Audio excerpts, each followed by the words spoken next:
প্রথমে আলোচনাতে যখন বলছিলেন যে পেছনে একটি রাজনৈতিক একটা ব্যাকগ্রাউন্ড থাকতে পারে, তৎকালীন চট্টগ্রাম সেনানিবাসের জিওসি মেজর জেনারেল মঞ্জুর তিনি তো গ্রেপ্তার হলেন, মানে চা বাগানেই গ্রেপ্তার হলেন, পরবর্তীতে পুলিশের হাত থেকে ছিনিয়ে নিয়ে তার আবার মৃত্যুও হলো।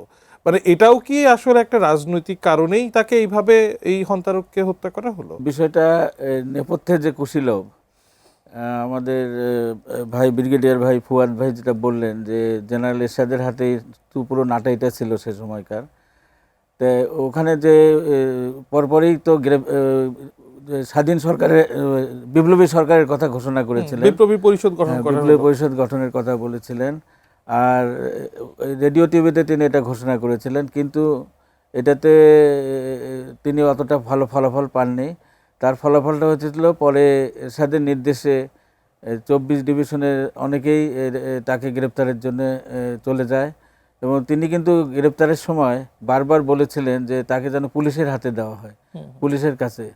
কিন্তু এখানে নেপথ্যে আরও অনেকগুলো, এখানে আমরা যে বইগুলো আমরা দেখি এখানে, যেমন অ্যান্থনি মাসকারেন্সের একটা বই বাংলাদেশের লিগ্যাসি অফ ব্লাড, তারপর কর্নেল অবসর আব্দুল হামিদের 3টি সামরিক অভ্যুত্থানের অজানা কাহিনী, আর একটা বই ছিল জেনারেল অবসরপ্রাপ্ত মইনুল ইসলাম, এক জেনারেল নীরব সাক্ষী।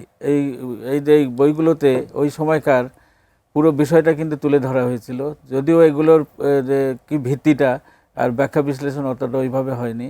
সেখানে যতটুকু জানা যায় যে এটা বুঝতে পারি আমি রাজনীতির একজন গবেষক হিসাবে, যে জেনারেল এরশাদই মূলত যে চাননি যে এটার বিচারটা যথাযথভাবে হোক। ওই সময়কার যে প্রেক্ষাপটটা ছিল যে তিনি মনে প্রাণে চাচ্ছিলেন যে ক্ষমতাটা নিয়ে নেওয়ার জন্য যে কোনোভাবে হোক, তারই পরীক্ষাটা শুরু করলেন। ওই সময় তিনি সেনাবাহিনীর ভিতরে মুক্তিযোদ্ধা ও মুক্তিযোদ্ধার দ্বন্দ্বটাও ছিল কিন্তু।